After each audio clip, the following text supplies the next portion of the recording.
জীবনের অনুকরণীয় ও অনুসরণীয় নিয়ম নীতিকে আদর্শ বলা হয়। পৃথিবীর ভিতরে সবচেয়ে উত্তম আদর্শবান ব্যক্তি হলেন আখিরে নবী জনাবে মুহাম্মদ রাসূলুল্লাহ সাল্লাল্লাহু আলাইহি ওয়াসাল্লাম।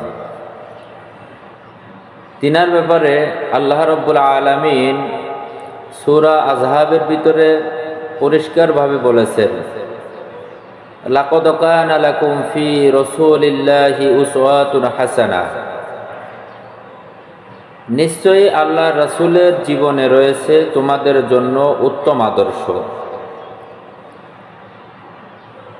আপনার আমার জীবন ব্যবস্থা যদি সুন্দর করতে চান, তাহলে আপনার আমার জন্য রাসূল করিম সাল্লাল্লাহু আলাইহি ওয়াসাল্লামের আদর্শকে আঁকড়িয়ে ধরতে হবে এবং তাকেই ফলো করতে হবে।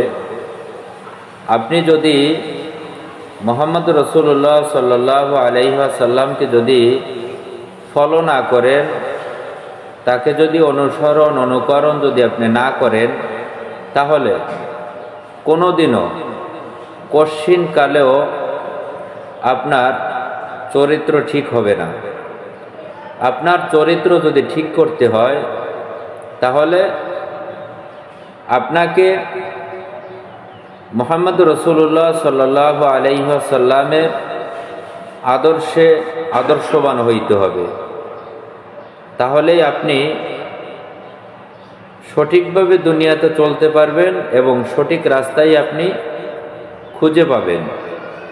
নচেত আপনি কোনোদিনও অন্য কোনো মানুষকে অনুকরণ যদি করেন, তাহলে আপনি সঠিক আদর্শবান হতে পারবেন না। বর্তমান যুগে আমরা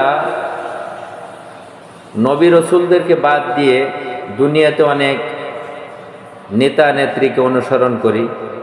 অনেক সময় দেখবেন আমার নেতার যেই চুলের কাটিং কর্মী ঠিক সেই রকমভাবে তার চুলের কাটিং দেয়।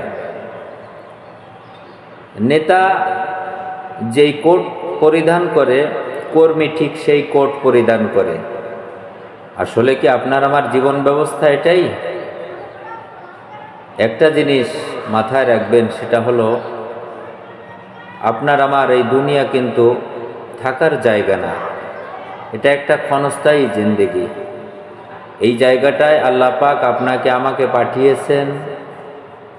আল্লাহ পাক আপনার থেকে কিছু নেওয়ার জন্য। আপনি আমি কিন্তু পৃথিবীতে আসিনি, আল্লাহ পাঠিয়েছেন।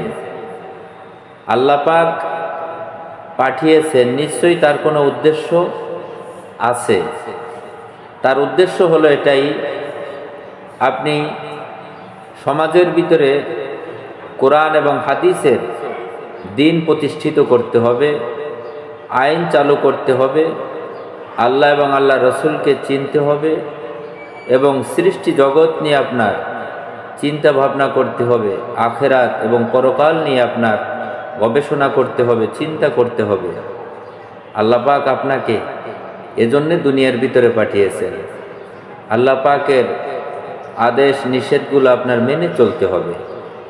আপনি যদি আল্লাহ পাকের আদেশ এবং নিষেধগুলো যদি মেনে যদি না চলেন, তাহলে আপনার জন্য রয়েছে ভয়াবহ অবস্থান, সেটা হলো জাহান্নাম। অনন্তকাল আপনার ওই জাহান্নামের ভিতরে পড়ে থাকতে হবে। ওখানে আপনি আগুনের ভিতরে আপনাকে রাখা হবে। তাই আসুন আমরা সবাই হায়াতুন নবী, জিন্দা নবী সরওয়ারে দো আলম জনাবে মুহাম্মদ রাসূলুল্লাহ সাল্লাল্লাহু আলাইহি ওয়াসাল্লামের আদর্শে আদর্শিত হই এবং তাকে অনুকরণ করি। তাহলেই আপনার আমার জীবনে মঙ্গল বয়ে আসবে ইনশাআল্লাহ।